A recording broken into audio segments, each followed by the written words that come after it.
15 साल के लड़के ने इतनी खौफनाक घटना को अंजाम दिया है जिसको सुनकर आपका कलेजा बैठ जाएगा। पहले वो अपने बड़े भाई की हत्या करता है और फिर उसके बाद वो अपनी 6 महीने की गर्भवती भाभी के साथ गलत काम करता है और आखिर में जो भाभी थी उसके पेट से लात मारकर बच्चे को बाहर निकाल लेता है और चाकू से भाभी के गले को काट डालता है, उसकी भी हत्या कर देता है। और ये नजारा मां खड़े होकर देख रही थी अपने बड़े बेटे को मरता हुआ छोटे बेटे के साथ। और आखिर में जब बड़े बेटे की मौत हो जाती है, बहू की मौत हो जाती है, तो मां छोटे बेटे के साथ मिलकर एक गड्ढा खोदती है और बड़े बेटे की लाश को उसकी पत्नी की लाश के साथ वहीं पर दफन कर देती है और छोटे बेटे के साथ बड़ी खुशी के साथ सुकून से सो जाती है। ये घटना 15 दिनों तक पूरा मामला दबा रहता है, लेकिन 15 दिनों के बाद सिर्फ एक चीज की वजह से इस घटना का खुलासा होता है और इस घटना पर कोई यकीन नहीं कर पा रहा है।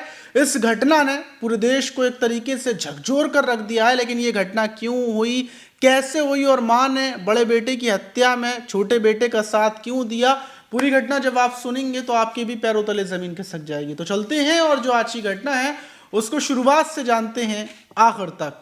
दोस्तों, मेरा नाम मास है। उम्मीद है कि आप सब अच्छे होंगे, सुरक्षित होंगे। और जो आज की घटना है वो गुजरात के जूनागढ़ शहर से लगभग 50 किलोमीटर दूर एक शोभा बदला है इलाका है और वहीं का थाना विसावदर है। और उसी थाने में 30 अक्टूबर की शाम लगभग 5 बजे के टाइम पर कुछ लोग आते हैं और वो लोग आकर बताते हैं कि साहब, हमारी लड़की है जिसका नाम कंचन कुमारी है, जिसकी उम्र लगभग 19 साल है और उसकी शादी हमने लगभग 1.5 साल पहले शिवम गिरी से की थी। हम लोग बिहार से आए हैं गुजरात में अपनी बेटी को ढूंढने के लिए, क्योंकि हमने शिवम गिरी से शादी बिहार में ही की थी। लेकिन शिवम गिरी ये जो विसावदर थाना है उसका खड़ियार गांव है, वहां पर रहने के लिए आ गया था और कुछ महीनों से लगभग 7-8 महीनों से वो अपनी माँ और अपने छोटे भाई को लेकर और पत्नी को लेकर यहीं पर रह रहा था।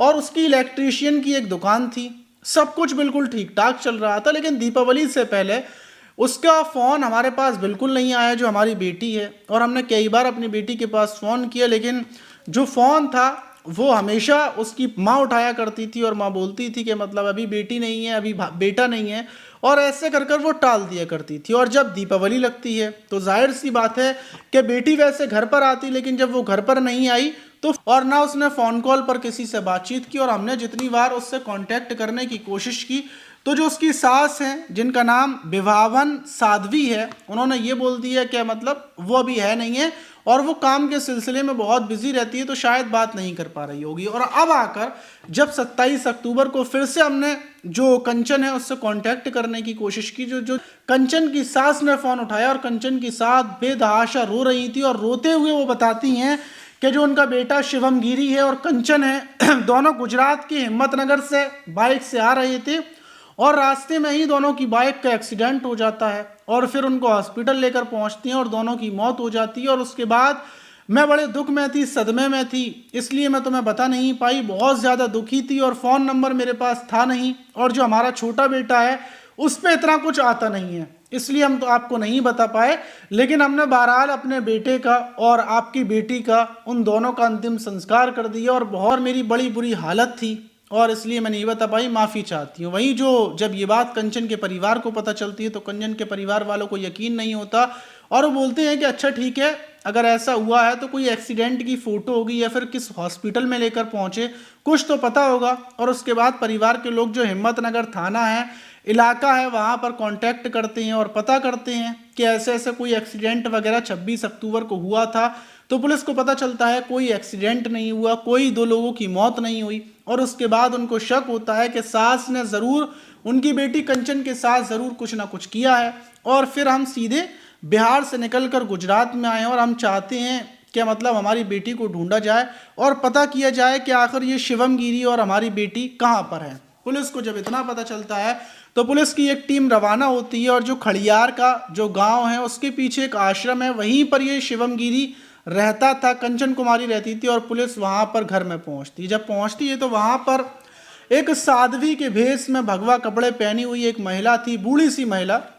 और जब पुलिस पहुंचती है कि शिवम गिरी कहाँ है, कंचन कहाँ है, तुम बता रही थी कि एक्सीडेंट में दोनों की मौत हो गई, कहाँ पर एक्सीडेंट हुआ, कैसे हुआ, जब माँ से ये ताबड़तोड़ पुलिस सवाल करती है तो जो साध्वी के भेष में महिला थी वो घबरा जाती है, और साथ में उसका बेटा भी था जिसका नाम शुभम था, जिसकी उम्र लगभग 15 साल थी, वो भी घबरा जाता है। पुलिस दोनों को हिरासत में ले लेती है। हिरासत में लेकर थाने लाया जाता है। अब दोनों से पूछताछ की जाती है कि आखिर दोनों कहाँ गए, और जब पूछताछ की जाती है तो दोनों माँ और बेटे टूट जाती हैं। और फिर जिस घटना का खुलासा होता है जिससे पुलिस के रोंगटे खड़े हो जाते हैं, जो बेटा था 15 साल का, वो बताता है कि दोनों की डेड बॉडियां घर के अंदर ही दफन हैं, दोनों की मैंने हत्या कर दी और दोनों को मारकर वहीं पर मैंने अपनी माँ के साथ मिलकर दोनों की लाश को दफन कर दिया। पुलिस की एक टीम रवाना होती है, घर पर पहुंचती है। जब गड्ढा खोदा जाता है तो अंदर से शिवम गिरी और कंचन कुमारी की डेड बॉडियां निकलती हैं, लेकिन जो कंचन थी उसके पेट से उसका बच्चा बाहर आ गया था, क्योंकि कंचन 6 महीने की प्रेग्नेंट थी, और प्रेग्नेंट का मतलब बच्चा ऐसा लगा था कि मारने के बाद बच्चा बाहर आ गया। अब सवाल ये कि आखिर माँ बेटे ने मिलकर कैसे दोनों की हत्या की, क्यों की। अब जब पुलिस शुभम से पूरी पूछताछ करती है कि आखिर तुमने अपने ही बड़े भाई को और अपनी भाभी को मार दिया, क्यों मारा, कैसे मारा, जब ये सवाल करती है तो शुभम मतलब बताता है कि मैं दूध की डेयरी में काम करता हूँ, थोड़े बहुत पैसे कमाता हूँ, लेकिन मुझे शराब पीने की लत लग चुकी थी, और शराब पीने की लत की वजह से जो मेरा बड़ा भाई है शिवम गिरी वो मुझे मारा करता था, पीटा करता था, मेरे सारे पैसे छीन लिया करता था, क्योंकि मैं पैसों की शराब पी जाया करता था, और बड़ी बुरी हालत थी। मेरे सपोर्ट में सिर्फ मेरी माँ रहती थी, और मैं ऐसे ही रोज़ाना पिटा करता था। वक्त गुजरता जा रहा था, और बीते 16 अक्टूबर को आधी रात को जब मैं लेटा हुआ था, उस दिन भी मेरे भाई ने मुझे मारा था। तो रात को ही मैं फैसला कर लेता हूँ कि अब मैं पिटूंगा नहीं, बल्कि अब मैं मारूंगा। और आधी रात को लगभग 3 से 4 बजे का टाइम होगा, और मैं लोहे की मोटी वाली सरिया लेकर अपने भाई के कमरे में घुसता हूँ। भाई सो रहा था, और उस टाइम पर सरिया से भाई के सर पर पूरी ताकत से हमला करता हूँ। भाई मतलब खुद को संभाल नहीं पाता, इतनी मोटी सरिया जब सर में पड़ती है तो वो वहीं की वहीं तड़पने लगता है, और मैं रुकता नहीं हूँ। मैं ताबड़तोड़ सरिया से हमले करता जाता हूँ। हल्की सी रोशनी थी, जो बराबर में भाभी सो रही थी, भाभी उठती हैं, भाभी को समझ नहीं पाती कि आखिर मैं अपने भाई के ऊपर इतने खौफनाक तरीके से क्यों हमला कर रहा हूँ। वो सदमे में चली जाती हैं और मैं भाई की हत्या कर देता हूँ। फिर जब मैं अपनी भाभी की तरफ बढ़ता हूँ तो वो हाथ जोड़ने लगती हैं, वो बोलने लगती हैं कि तुम मुझे मत मारो, जो चाहो वो कर लो। और जब वो ये बात बोलती हैं कि जो चाहो वो कर लो, तो मेरे अंदर की हवस जाग जाती है, और फिर मैं अपनी 6 महीने की गर्भवती भाभी के साथ वहीं पर गलत काम करता हूँ। गलत काम करने के बाद मेरा मन शांत हो जाता है, लेकिन फिर मैं सोचता हूँ कि दूसरे दिन भाभी इस घटना का खुलासा कर देगी, तो मैं घुटना अपनी पूरी ताकत से भाभी के पेट पर मारता हूँ। जिस ताकत से पेट पर मारता हूँ तो जो भाभी के पेट में जो बच्चा था वो बाहर आ जाता है, और फिर मैं चाकू उठाता हूँ और उससे भाभी की गर्दन काट डालता हूँ। ये चीख पुकार की आवाज़ और ये सब होता हुए की आवाज़ें सुनकर जो मेरी माँ है साध्वी, वो आ जाती हैं, और वो देखती हैं कि मैंने बड़े भाई और भाभी की हत्या कर दी है। तो बोलती हैं कि बेटा अब तो तुझे पुलिस ले जाएगी, अब क्या किया जाए। तो फिर मेरी माँ बोलती हैं कि अब ऐसा करो, जो हो गया वो हो गया, गड्ढा खोदना शुरू करो और इन दोनों की लाशों को दफन करो। और मेरी माँ मिलकर सबसे पहले जो भाभी थी उनके कपड़े तो वैसे ही उतरे हुए थे, भाई के कपड़ों को हटाती हैं, कपड़ों को आग लगा देती हैं। मैं रात भर गड्ढा खोदता रहता हूँ, मेरी माँ भी मेरा साथ देती हैं।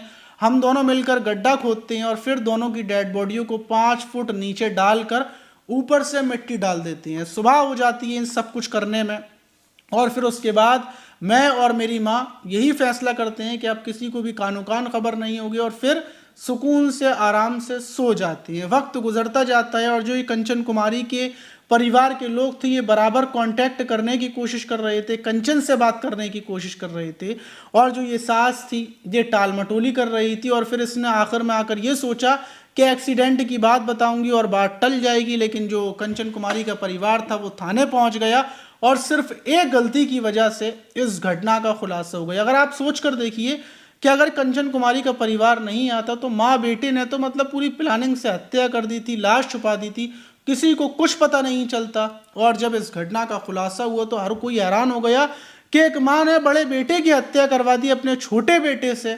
और जब खुलासा हुआ तो लोगों का कहना यह था कि माँ जब बड़े बेटे की शादी हो गई और शादी के बाद बड़ा बेटा अपनी पत्नी को ज़रा मतलब खाने पीने के लिए लाता था, उसको खुश रखता था, उसकी मतलब केयर करता था, तो यही सब चीज़ें देखकर माँ जलने लगी थी और वो छोटे बेटे के सपोर्ट में रहा करती थी, बड़े बेटे के खिलाफ थी। बड़ा बेटा ही माँ को खाना खिलाता था, बड़ा बेटा ही माँ को पाल रहा था, छोटा बेटा कुछ नहीं करता था, लेकिन उसके बावजूद माँ छोटे बेटे की तरफ थी और छोटे बेटे के सपोर्ट में आकर उसने ऐसा कर दिया। पुलिस ने माँ को उठाकर जेल भेज दिया। वहीं जो लड़का है वो नाबालिग है, इसलिए पुलिस ने उसको बाल सुधार भेज दिया है और जो भी उसके ऊपर मुकदमे लगाए जाएंगे, क्योंकि बाल सुधार भेजा गया है, नाबालिग है, तो उसके ऊपर जो भी नाबालिग के तौर पर जो भी कानूनी कार्रवाई की जाएगी वो पुलिस करेगी। लेकिन इस घटना के बाद किसी को यकीन नहीं हो रहा है कि ऐसा भी हो सकता है। आप इस घटना पर क्या बोलना चाहेंगे कि इन दोनों दरिंदों को क्या सज़ा मिलनी चाहिए? कमेंट बॉक्स में ज़रूर बताइएगा। मिलते हैं किसी और वीडियो में, जब तक के लिए अपना ख्याल रखें, सुरक्षित रहें, सावधान रहें।